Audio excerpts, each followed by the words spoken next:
Ini berkaitan dengan tanah sudah cukup lama ditelantarkan oleh perusahaan swasta kurang lebih 45 tahun. Kalau saya dari konteks pemerintah, seandainya saya dalam posisi sudut pandang pemerintah ya, maka mereka sudah kita eksekusi.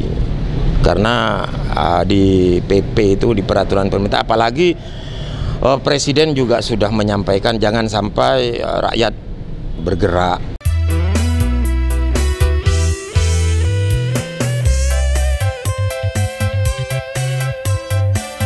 Assalamualaikum warahmatullahi wabarakatuh. Apa kabar pemirsa? Berjumpa dengan saya Pipih Kurnia, tentunya dalam program acara One Voice, Satu Suara. Saat ini saya berada di kantor sekretariat Majelis Al-Amin Jakarta, dan di sebelah saya sudah hadir ada Bapak Ihsan selaku pemerhati kebijakan Kabupaten Bangkalan. Apa kabar Bapak? Baik, Pak. Alhamdulillah baik. Alhamdulillah, iya. Ya. Pak, saat ini di media lagi ramai sekali membicarakan masalah kasus kemiskinan yang sangat ekstrim khususnya di Kota Bangkalan. Tanggapan Bapak seperti apa, Pak? Kalau kita lihat di data statistik, jumlah penduduk lansia kita itu ya hampir sama dengan masyarakat yang dikatakan miskin. Jadi saya pernah sampaikan bahwa saya tidak terima kalau Bangkalan dikatakan miskin, ya, dengan predikat miskin ekstrim apalagi itu. Karena saya acuannya adalah data statistik itu, jumlah penduduk tidak produktif itu mulai dari orang lansia sama anak-anak, kan begitu. Benar atau tidak bahwa Bangkalan ini mendapat predikat miskin ekstrim? Jawabannya benar atau tidak? Ya, kalau dari pemerintah benar. Kalau dari pemerintah benar. Ya, kalau di pemerintah benar bahwa Bangkalan masuk kategori kabupaten miskin, prediksi miskin ekstrim kedua kalau nggak salah di Jawa Timur ya. Miskin ekstrim kedua di Jawa Timur. Ya. Itu menurut pemerintah. Ya, data pemerintah, data yang ada ya. Itu juga mesti harus kita buktikan dulu. Karena kalau acuan seperti tadi itu, data kemiskinan dari jumlah penduduk Bangkalan itu sekian, padahal jumlah lansia memang hampir mendekati itu. Berarti itu bukan miskin ekstrim, tapi memang kelompok masyarakat yang harus menjadi tanggung jawab pemerintah itu.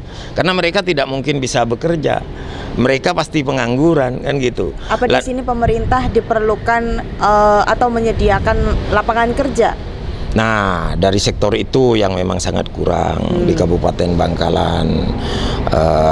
Artinya pertumbuhan lapangan kerja yang dimulai oleh program pemerintah ini yang sangat kurang. Kalau lapangan pekerja yang timbul dan diinisiatif oleh masyarakat sendiri ya udah berkembang seperti urusan ya kegiatan-kegiatan kuliner, bisnis dan lain-lain itu berjalan. Berarti seperti untuk biasa. Lapangan kerja di daerah Bangkalan ini sangat minim ya Pak dari pemerintah, makanya Bangkalan itu dipredikat sebagai miskin ekstrim. Ya mungkin iya. Seperti itu ya Pak. Mungkin ya. iya. Baik. Karena memang yang inisiatif pemerintah ini saya rasa yang sangat minim. Nah, mengenai pertanian, perikanan, dan juga peternakan adalah hal yang sangat potensial untuk mengangkat kemiskinan sesuai anjuran Bapak Presiden Republik Indonesia, yaitu Bapak Jokowi. Bagaimana tanggapan Bapak? Ya, kalau Presiden ini kan secara umum.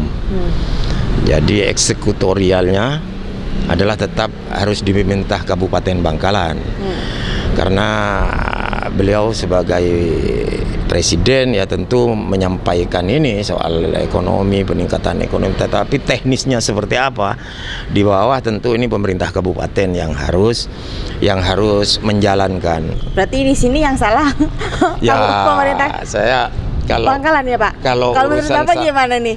Urusan salah dan benar ini sebenarnya ya kalau pada tanggung jawab itu menumbuhkan lapangan pekerjaan dan ekonomi, ya tentu pemerintah salah. Pemerintah salah. Walaupun alasannya mereka tidak memiliki anggaran, tidak memiliki ini, karena sebenarnya inovasi kita bisa lakukan dengan mengundang para tokoh, pengusaha, melakukan kerjasama dengan banyak pihak, agar anggaran yang untuk pertumbuhan ekonomi ini bisa kita dapatkan. Betul. Gitu. Baik, ini berkaitan dengan tanah yang kurang lebih 800 hektar di Bangkalan nih Pak. Ya, ini sudah cukup lama ditelantarkan oleh perusahaan swasta kurang lebih 45 tahun. Nah, bagaimana Bapak menanggapi hal ini nih? Mengenai tanah ini seperti apa? Kalau saya dari konteks pemerintah, seandainya saya dalam posisi sudut pandang pemerintah ya, maka mereka sudah kita eksekusi. Karena di PP itu, di peraturan pemerintah, apalagi Presiden juga sudah menyampaikan jangan sampai rakyat bergerak.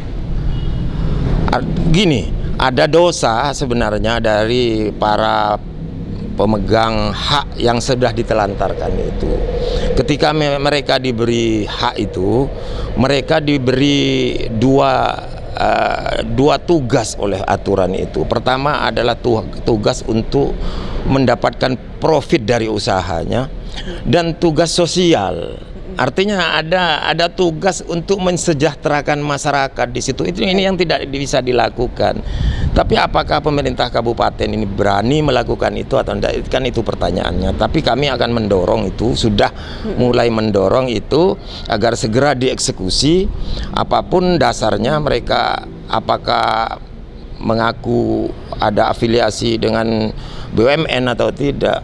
Karena seluruh pemegang hak ini, pemegang hak ini diberi kewajiban untuk melaksanakan sesuai dengan hak-hak yang diberikan, dan juga mempunyai tanggung jawab kesejahteraan sosial. Ini yang tidak dilaksanakan, dan sudah ini seluruh unsur ini sudah masuk untuk kita eksekusi, untuk kita artinya diambil alih oleh pemerintah daerah, kemudian difungsikan untuk membantu kesejahteraan masyarakat dalam sektor pertanian. Itu saja, simpelnya seperti itu.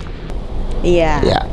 Baik, terima kasih Bapak atas waktunya, dan semoga apa yang menjadi harapan-harapan Bapak yang sudah disampaikan ini terdengar. Amin, amin, amin. Oleh pemerintah Bangkalan khususnya, dan kedepannya semoga kita tidak mendengar lagi bahwa Bangkalan ini predikat miskin ekstrim seperti itu. Amin ya Pak. Terima kasih sekali lagi Pak atas waktunya, dan buat pemirsa di rumah terima kasih atas kebersamaannya. Nantikan di episode berikutnya masih bersama saya Pipih Kurnia. Sampai jumpa. Wassalamualaikum warahmatullahi wabarakatuh.